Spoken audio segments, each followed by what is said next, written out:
Hello everyone, my name is Mr. Stivers. I teach band here at Crosby Middle School. A lot of directors in the district decided to compile some videos for 7th grade students preparing for all-county auditions and JCPS. So I'm here to give you a tutorial on the baritone saxophone. And as you can see, my baritone saxophone shrunk.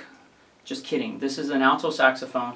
I don't have access to a bari sax to play for you, but because we're both in the key of E flat, as instruments, I can play this and you can at least play along and learn. So without further ado, your audition in October, your judge when you sit down will require you to play a concert B flat scale from memory. Concert B flat on the alto and baritone saxophone start on G. If you've never played a chromatic scale before, that's okay. Ask your band director where you can locate it in your method book. I know for students who are in the blue Standard of Excellence Book 2 book, it is line number 68.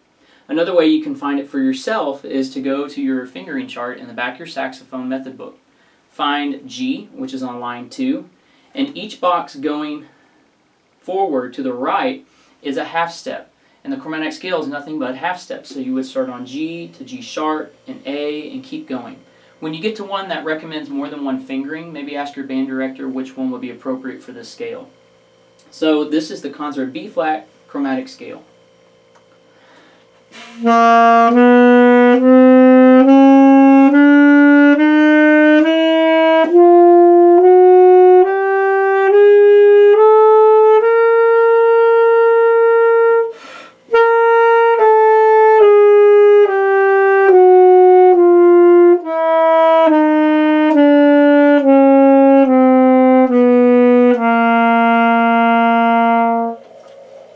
After you play your scale for your judge, they will instruct you to either play the unison side or the other side. They may not even say which one to play, but they'll say, "Thank you, you may now play your prepared piece." So the next piece I'll be playing, I'm going to play the unison band piece for 7th grade, the bari saxophone. We're in the key of concert E flat major, which has no sharps. So when we get to the notorious F, it is going to be F natural with the first finger, not F sharp. And when we get to C, they are going to be C naturals. Here is unison band piece for 7th grade. I'm going to take this at 80 beat per minute with an 8th note on, so we can learn it slow together first. 1, 2, 1.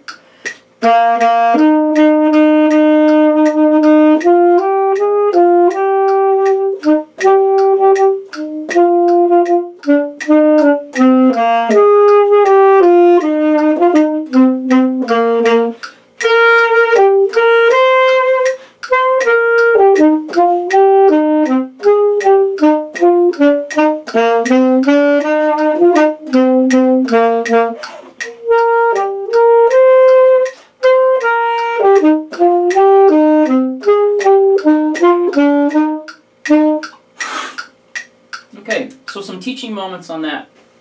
You have a lot of articulations that vary from measure to measure. You have slur markings, that curved line connecting notes of different pitches. So we want to make sure that we're being true to those and not slurring notes that should be articulated with the tongue.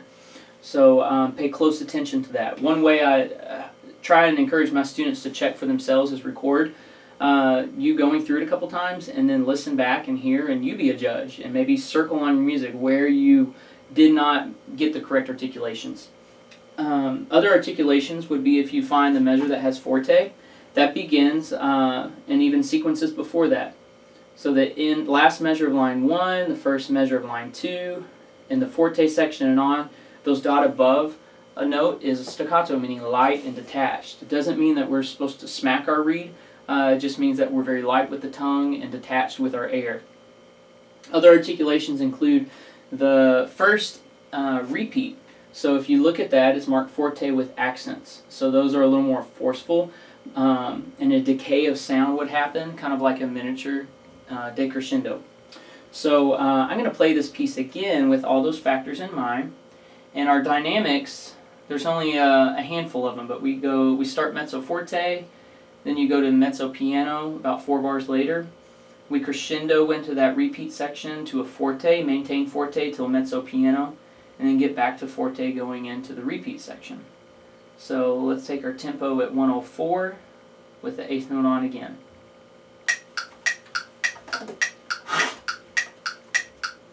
1, 2, 1.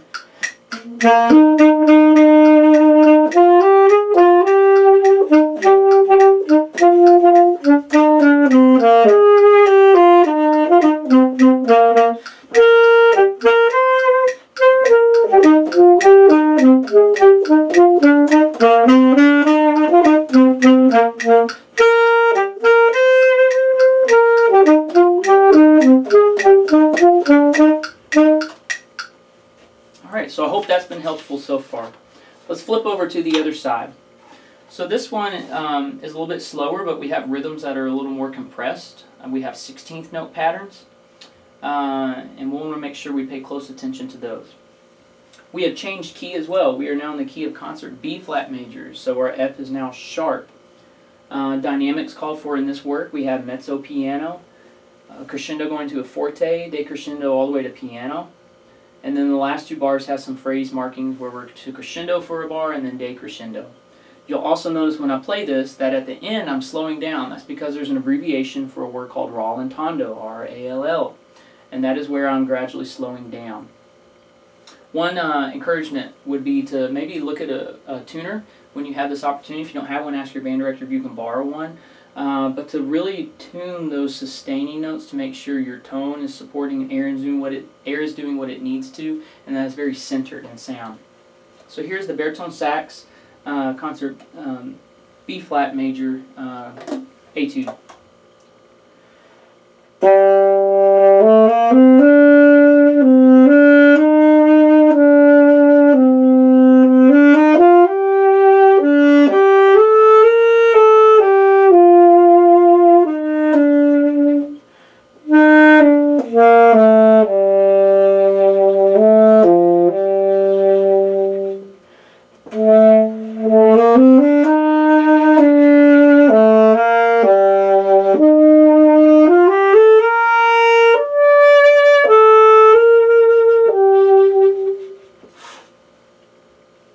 Okay, so you'll notice something I've been doing is vibrato, and if you're unfamiliar with what that is, but it's a wave of the sound, kind of like a voice that's singing instead of a straight tone.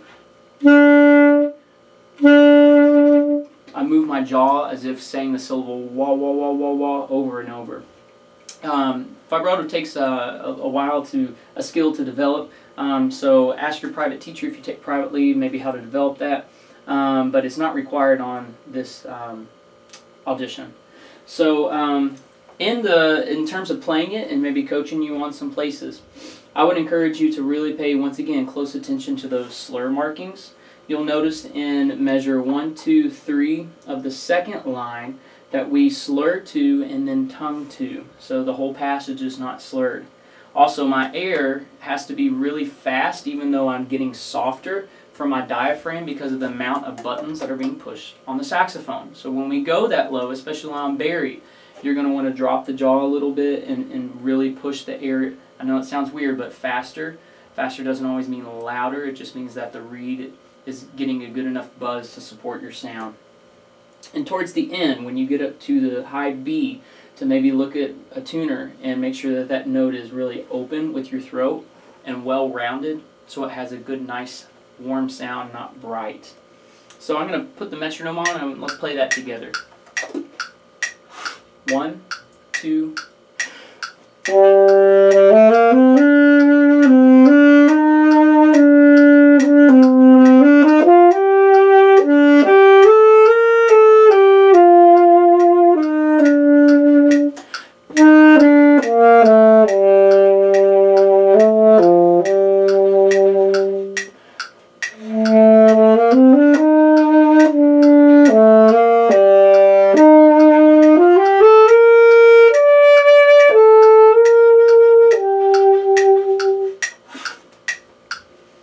Well, I hope this tutorial has been helpful for you. You can pause, rewind, play along as many times as you would like, and we wish you all the best at your audition in October.